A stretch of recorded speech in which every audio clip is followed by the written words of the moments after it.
Assalamualaikum warahmatullahi wabarakatuh. Saya Hana Atirah binti Muhammad Hamdan bersama Yuliati binti Abdul Samin akan membentangkan tajuk 4 iaitu perkahwinan gantung dalam masyarakat Melayu Islam serta kaitannya dengan perkahwinan misyar. Kewujudan keluarga Islam yang bahagia merupakan elemen yang amat penting dalam memastikan kesinambungan kekuatan masyarakat Islam. Oleh itu, Islam amat menekankan kepada kelangsungan hakikat ini dengan mensyariatkan perkahwinan kepada hambanya. Perkahwinan merupakan instrumen preliminary ataupun primer kepada pembinaan keluarga sebagai unit asas dan tunjang sesebuah masyarakat. Perkahwinan dari sudut terminologi ataupun bahasa yaitu himpunan, pengumpulan, percantuman, persetubuhan, dan akad. Dari sudut syarak ataupun analogi pula, ia merupakan satu akad yang mengandungi rukun-rukun dan syarat-syarat tertentu untuk mengharuskan pergaulan dan menghalalkan persetubuhan. Perkahwinan yang digalakkan oleh Islam sewajarnya dipermudahkan prosesnya agar generasi muda negara tidak liar dan kemaruk nafsu lalu terjebak dalam kancah seks bebas yaitu zina. Antara kaedah mempermudahkan proses perkahwinan ini ialah nikah khitbah atau dalam bahasa mudah disebut oleh masyarakat kita sebagai nikah gantung. Khitbah bermaksud pertunangan, namun nikah khitbah tidak menyerupai pertunangan. Nikah gantung ini bermaksud pernikahan yang berlaku di antara pasangan pengantin, namun mereka ini tidak duduk serumah dalam tempoh masa tertentu yang telah ditetapkan oleh kedua-dua belah pihak lelaki dan perempuan. Hukum nikah gantung adalah sah dan halal kerana ia memenuhi semua rukun kahwin iaitu mempunyai wali, 2 orang saksi, calon suami dan isteri dan juga ijab kabul. Lelaki juga memberikan mahar kepada perempuan yang dikahwininya. Oleh demikian, kahwin gantung adalah sah kerana ia memenuhi semua syarat-syarat sah nikah dalam Islam. Contoh pada zaman Nabi adalah Rasulullah SAW mengkahwini Aisyah ketika berumur 6 tahun dan hanya duduk serumah ketika Aisyah berumur 9 tahun. Ketika berlakunya akad nikah, ia maka bukan menjadi kewajipan bagi mempelai untuk terus tinggal serumah, terutama atas persetujuan kedua pihak untuk beberapa tempoh yang dipersetujui. Terdapat dalil yang menuntut tuntutan nikah, iaitu di dalam surah An-Nur ayat 32, yang bermaksud, dan kahwinkanlah orang-orang yang sendirian di antara kamu dan orang-orang yang layak berkahwin dari hamba-hamba sahayamu, yang lelaki dan hamba-hamba sahayamu yang perempuan. Jika mereka miskin, Allah akan memampukan mereka dengan kurnianya, dan Allah maha luas pemberiannya lagi maha mengetahui. Surah An-Nur ayat 32. Perkahwinan yang digalakkan oleh Islam sewajarnya dipermudahkan prosesnya agar generasi muda tidak terjebak di dalam masalah sosial. Antara kaedah yang memudahkan proses perkahwinan ini ialah contohnya seperti nikah khitbah atau mudahnya disebut oleh masyarakat kita ialah nikah gantung. Syarat sah nikah khitbah. Cara nikah khitbah yang memenuhi semua syarat sah nikah dan rukun nikah menjadikannya pernikahan yang sah. Malahan tiada istilah nikah khitbah dalam Islam kerana ianya adalah nikah yang telah termaktub di dalam syariat.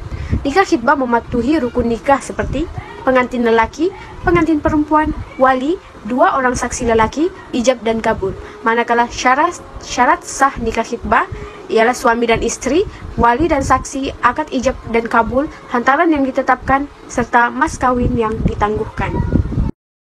Cara pelaksanaan nikah khitbah yang pertama ialah akad nikah. Pernikahan dilakukan seperti biasa mengikut rukun-rukun dan cara yang telah termaktub di dalam syariat. Namun, setelah akad nikah dijalankan, suami dan isteri masih tidak duduk bersama sehinggalah walimatul urus diadakan. Kedua, walimatul urus. Walimatul urus ditangguhkan terlebih dahulu sehingga waktu yang telah ditetapkan oleh pihak lelaki dan perempuan. Yang ketiga, nafkah suami. Nafkah kepada isteri masih lagi dipertanggungjawabkan kepada bapa perempuan tersebut. Sebaik sahaja tempoh yang ditetapkan habis dan walimatul urus diadakan, isteri melangkah masuk ke rumah suami, maka bermulalah tanggungjawab suami untuk memberi nafkah kepada isteri dan tanggungjawab lain. Tempoh masa dari bermula akad nikah sehingga walimatul urus diadakan akan ditetapkan terlebih dahulu melalui perbincangan antara kedua-dua buah keluarga. Perbincangan ini diadakan sebelum proses perkahwinan dimulakan. Prosedur nikah gantung. Prosedur nikah gantung adalah sama seperti prosedur nikah biasa, iaitu menghadiri kursus perkahwinan yang diiktiraf oleh Jabatan Agama Islam bagi memperoleh sijil perkahwinan. Seterusnya menghadiri ujian HIV, borang permohonan nikah, mas kahwin dan mempunyai wali dan 2 saksi. Mas kahwin di Malaysia kita perlu bezakan mas kahwin dan juga duit hantaran. Ianya adalah perkara yang berbeza. Mas kahwin ianya adalah wajib dalam Islam kerana terkandung dalam rukun nikah. Aplikasi nikah gantung di Malaysia. Nikah gantung merupakan satu langkah alternatif penyelesaian atau mencegah masalah sosial. Akhir-akhir ini sering kali kita membaca di radar akhbar ada sahaja kes pembuangan bayi, membunuh janin, ditangkap halwat dan seumpamanya. Saya selaku mahasiswi Universiti Tempatan rasa terpanggil untuk menyuarakan pendapat serta pandangan terhadap isu yang dipaparkan. Nikah khitbah ini kita dapat simpulkan bahawa bebanan nafkah itu tidak diwajibkan ke atas suami sekiranya kehidupan biasa suami isteri belum berlaku. Bagaimanapun sekiranya suami isteri tersebut keluar bersama, maka tiada halangan dari segi hukum syarak kerana mereka adalah suami isteri yang sah. Demikian juga andai berlaku kehamilan, maka bayi itu sah dan mereka boleh menjalani hidup berkeluarga secara biasa dan kerana mereka adalah suami isteri yang sah. Tidak perlulah mereka melarikan diri atau membuang bayi ataupun menggugurkan bayi atau membunuh bayi tersebut. Andai berlaku kehamilan, pasangan itu tidak perlu panik dan jauhkan diri dari keluarga kerana keluarga mereka akan menyambut kedatangan bayi itu dengan bangga dan bermaruah.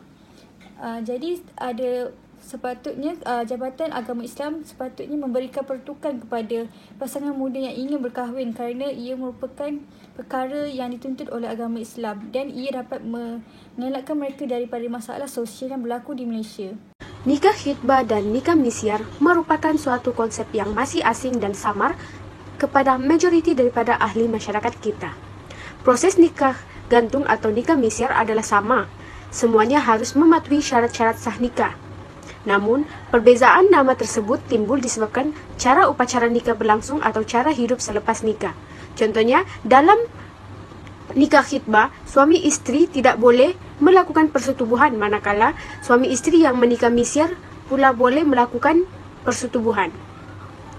Manakala suami tidak wajib memberi nafkah tempat tinggal kepada isteri dalam nikah khitbah dan nikah misyar. Pasangan yang nikah gantung boleh terlepas dari tanggung jawab pasangan suami isteri biasa kerana mereka belum tinggal bersama dan belum bersetubuh. Contohnya, suami belum perlu memberi nafkah kepada isteri atau menyediakan tempat tinggal atau bertanggung jawab ke atas makan pakai isteri. Ini membuatkan nikah gantung sangat sesuai bagi pasangan pelajar dan lebih baik dari bertunang. Pasangan boleh berdua-duaan tanpa melanggar hukum syarak. Manakala dalam nikah misyar, isteri bersetuju melonggarkan tanggung jawab suami dan suami juga bersetuju melonggarkan tanggung jawab isteri. Contohnya, isteri bersetubuh dengan suami tapi suami tak perlu menyediakan tempat tinggal untuknya. Pernikahan ini sesuai untuk wanita yang berkemampuan hidup sendiri tanpa memerlukan duit belanja dari suami dan tidak mahu terikat dengan kehadiran suami setiap masa. Nikah misyar juga tidak sama dengan nikah gantung. Contohnya, kalau pasangan yang nikah gantung bersetubuh, maka nikah itu tidak lagi dipanggil nikah gantung dan isteri berhak menuntut haknya dari suami seperti nafkah, tempat tinggal, dan sebagainya. Namun begitu, dalam nikah misyar, isteri berhak menarik balik kelonggaran yang dia bagi kepada suami dan dia boleh menuntut dari suami hak sepenuhnya sebagai isteri. Kesimpulannya, sebelum kita melakukan sesuatu, fikirkanlah dan berdoalah semoga Allah memberikan satu jalan keluar dari segala kesulitan yang berlaku. Perkahwinan ini adalah satu perkara yang baik dan banyak ganjarannya. Di antaranya, terhindar dari melakukan dosa, solat kita lebih khusyuk, boleh melakukan ibadah dengan mudah dan sebagainya.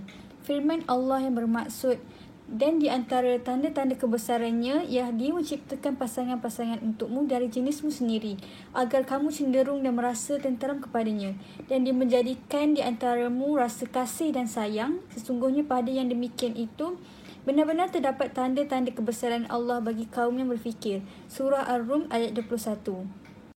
Kami menyediakan 2 soalan yang ingin diajukan kepada penonton yang menonton video pembintangan kami. Yang pertama, apakah risiko yang akan dihadapi oleh seseorang setelah bernikah khitbah? Yang kedua, berikan contoh halangan yang dialami oleh seseorang yang ingin melakukan perkahwinan gantung. Pelajar boleh menulis jawapan di ruangan komen yang disediakan. Sekian sahaja daripada kami. Semoga semua yang menonton video ini dapat manfaat daripada apa yang kami sampaikan. Sekian, terima kasih.